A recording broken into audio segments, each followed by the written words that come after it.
Delighted on this episode to be talking with the creative team of Shawn McBee and MJ Jankowski. Welcome to you both. And did I get your names correct?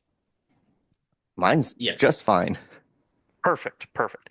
I know that we're talking about the creative backstory in the world of Westron, and glad to be talking about the collaboration that the two of you have and that project. By means of a first question, I'm curious about your origin stories. What attracted you to comics as the space for telling stories? Well, for me, it was 1989 Batman, like Oh, rewrote my DNA. I was yeah. 10 when that movie came out, and then within 2 years, maybe, my room was wallpapered with comic book stuff. Like, Hmm. absolutely. The DC Who's Who guide to the DC Universe was coming out at that time, and it was like loose leaf, and I was just using them as posters. And eventually, my love of comics got me into the film industry, where then I ended up working on the show Stargirl, which is based on a comic book. And I worked Hmm. with Jeff Johns and James Robinson and got to really understand the storytelling process through them. I mean, I've always written, but I felt like I had a whole new understanding of how to structure a story, especially over like a sequential narrative, you know. And then MJ was like, "Hey, I'm writing a comic. Do you want to help me write it?" And I was like, "Yes, yes, I do." Great. I was just going to say, great show, Stargirl, as well. Really enjoyed that One storyline. of my all-time favorites. My coffee mug is from that show. There you go. I'm not a dad, but this is my favorite mug. It works. It totally works. You're a comic book dad. Oh, that's sadder than saying I'm a cat dad. I don't know. Comics are cool. Are comics cooler than cats? They won't wreck your furniture in most cases. I mean, you'd have to get a bunch of them and stack them up. But anyway, that's a whole other that's a They don't word snuggle problem as for well some other. either. That's true. They fold. They fit in your back pocket. Most cats don't. I don't know a single comic book fan that would agree with you suggesting that they fold up their comics and stick them in their pocket. Well, agreed. Agreed. Fair enough. Not that I do that, everyone. Not that I do that. Just want to make sure everyone knows that. Well, glad to hear more about the collaboration. And MJ, anything from you on your origins and the way that you got into the comic book world?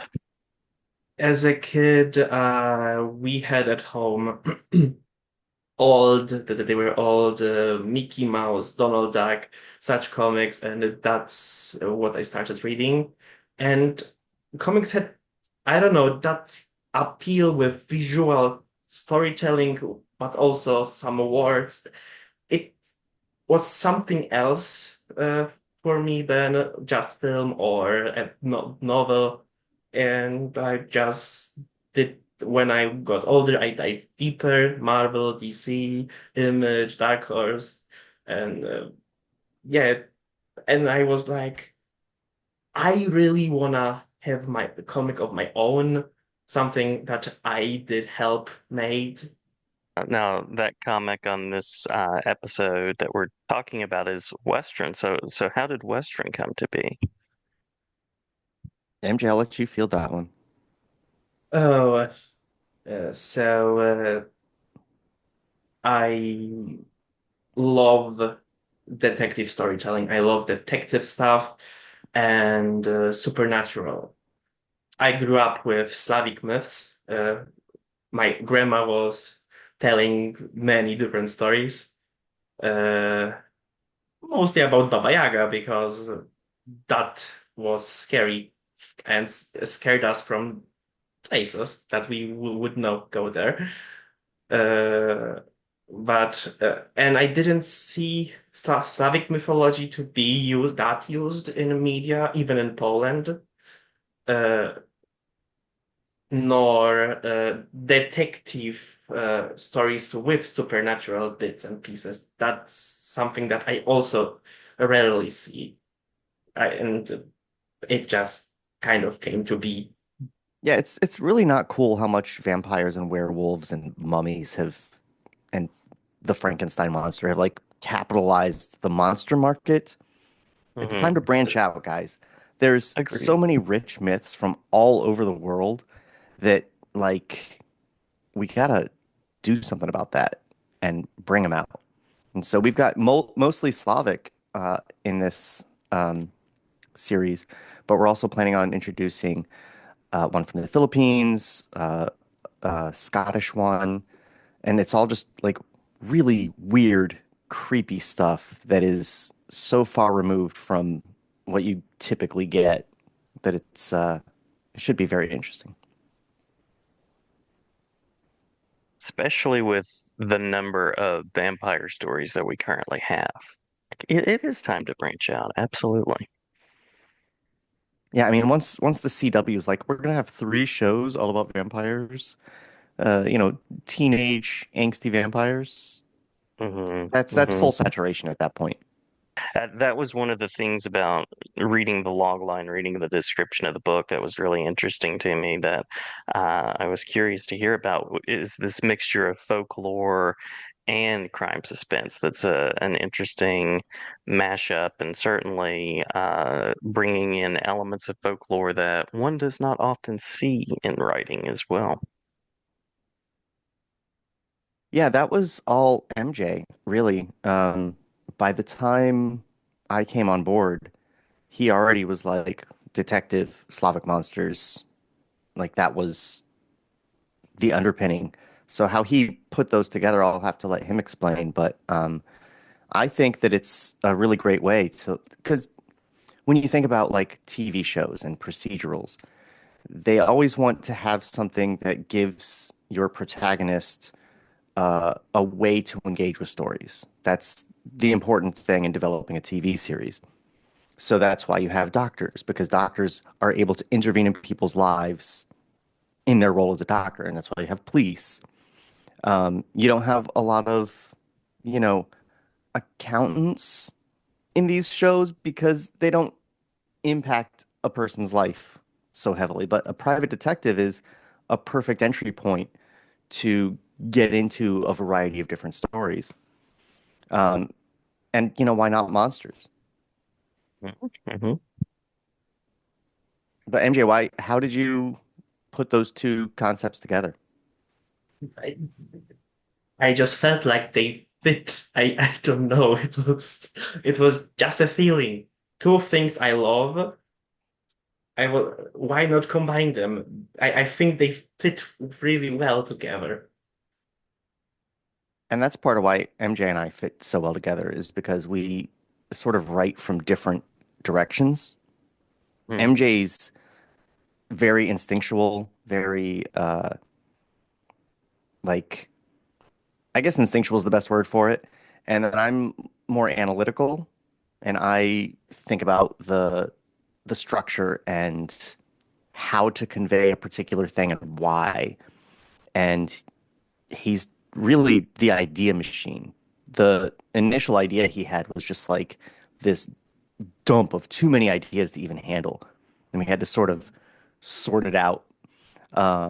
In fact, I think, if I'm remembering correctly, your first story is what we decided to turn into the entire series, right? Uh, no. The first story stayed kind of the same with stuff taken out of it because there was way too much in the original idea. But uh, some stuff, uh, like the first story completely changed afterwards, and that there's stuff that really are completely different than I had at first. The first is I feel like the closest to what uh, what was in the initial idea. I do have to note though, that's you're in good company because Dan Aykroyd's first draft of Ghostbusters was 400 pages, which is a 6.5 hour long movie. Whole process. Yeah. How did the two of you initially connect creatively? It was through my work on Stargirl again, because I had worked on that show and I did a podcast about that show. I was known as the guy who knew all about the show. Mhm. And so MJ, along with some other guys, were part of a DC Universe wiki. And I guess they got tired of just asking me questions on Twitter and invited me to their wiki. And then we all got to know each other a bit better. And MJ interviewed me on his YouTube channel. And then, I don't know, we just got chatting more. And he's like, hey, write this comic with me. Yeah. And MJ, I love that you come from this rich background in story and that you have all of these stories living that you can bring into comics and explore creatively that way too.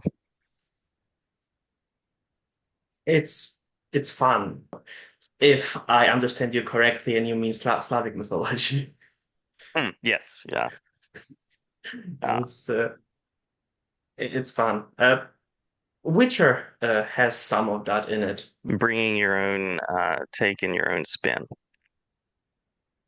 It's also Exactly. worth noting that Witcher is, in a medieval fantasy setting, whereas we're bringing it into modern real world, which is more fun for me. Like seeing monsters in a fantasy setting isn't as exciting or as terrifying as the idea that, like, oh yeah, you can just be on your way to a party and oops, creepy monster from legend comes and messes up your whole life or ends it. What was the creative process like as you two were working on this? And any shout outs to the wider creative team as well. Oh, well, see, that question is where I always bring in the first shout out to our wider creative team, which is our story editor, David Anderson. He's been really helpful because I said MJ and I are coming at this from different directions. And it would basically be a Zoom call or like a Discord video chat where the three of us would get together and just talk through things. I have a 6 foot wide whiteboard that I just jot things down on. A trick I learned from Jeff Johns. He swears by those whiteboards, and now so do I. But we would just chat it through, and while MJ and I are coming at it from different directions, David is coming at it from almost like an omniscient third person perspective and calling out, like, while we get all caught up in, oh, we can do this and set this up and do this, and he is over here going, okay, yeah, but you're overlooking this great narrative option. And we go, oh, yeah. And that really helps tie everything together. And that's basically how we do it. It's just we'll get on these video chats, and then we're constantly talking in a Discord group chat as well. Just throwing out, like, I'll get out of the shower and be like, I had a great idea in the shower, put it in the Discord so it doesn't get lost. And we've basically planned out a full 7 arcs. Um, but we don't have them nailed down completely because we want some room to do a little jazz along the way. So our first arc is completely written, but we're at the point where we can still tweak and adjust and make things smoother and better. But planning ahead allows us to do things like drop in little hints in the first issue that pay off in the seventh story arc. And then the improv part of it, the jazz ensemble piece is part of that collaboration too, I'm sure, especially when you have this wealth of storytelling that MJ brings. Yeah, he basically wanted to build a whole uh I almost said cinematic universe because that phrase has just entered the lexicon so heavily, but Hmm. a whole shared universe um sort of thing. Um and I've had to like pull him back a little from doing too much with that, but we've got little elements that we can expand into other projects once this one's completed. And we got plans, loose plans, but exciting plans if we're able to continue that far along. I love that you have kind of this long-ranging plan.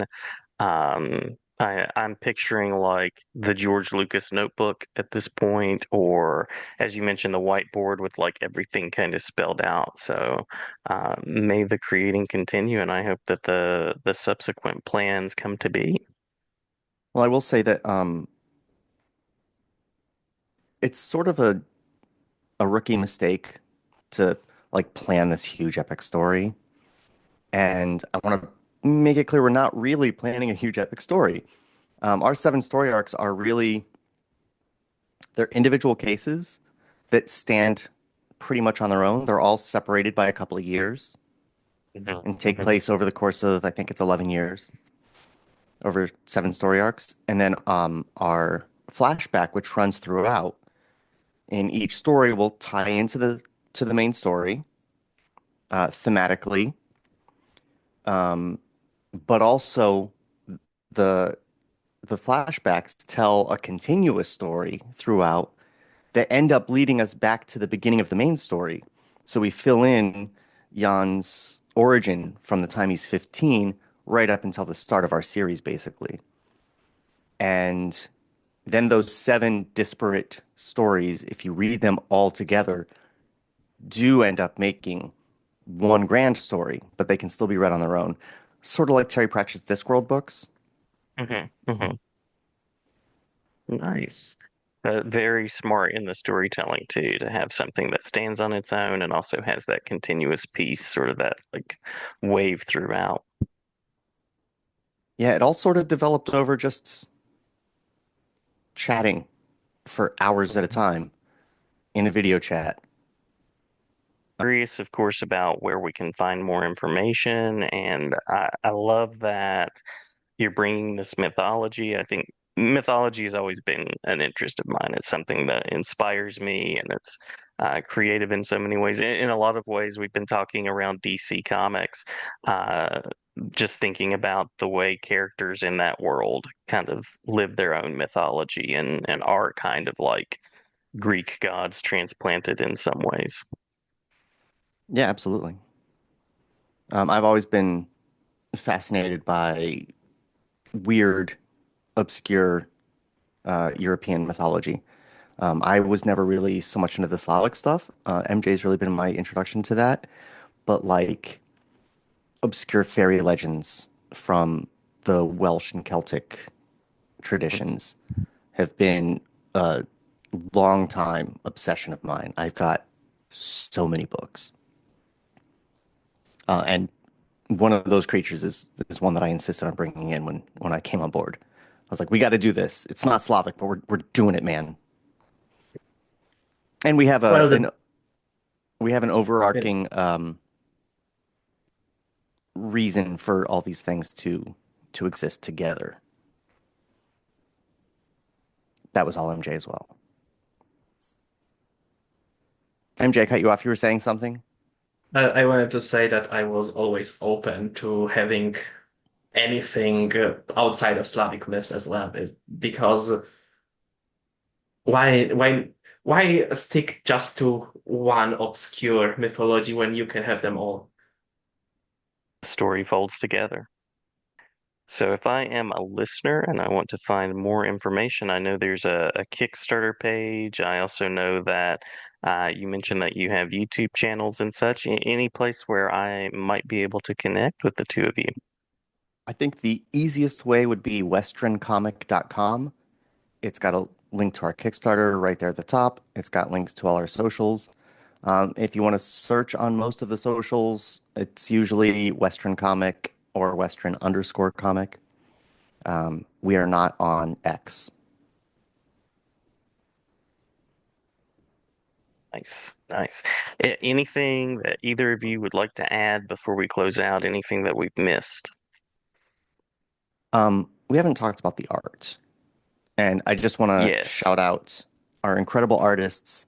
Nicholas Nieto does the art for our main story, and Matthias De Vincenzo does the art for our flashbacks.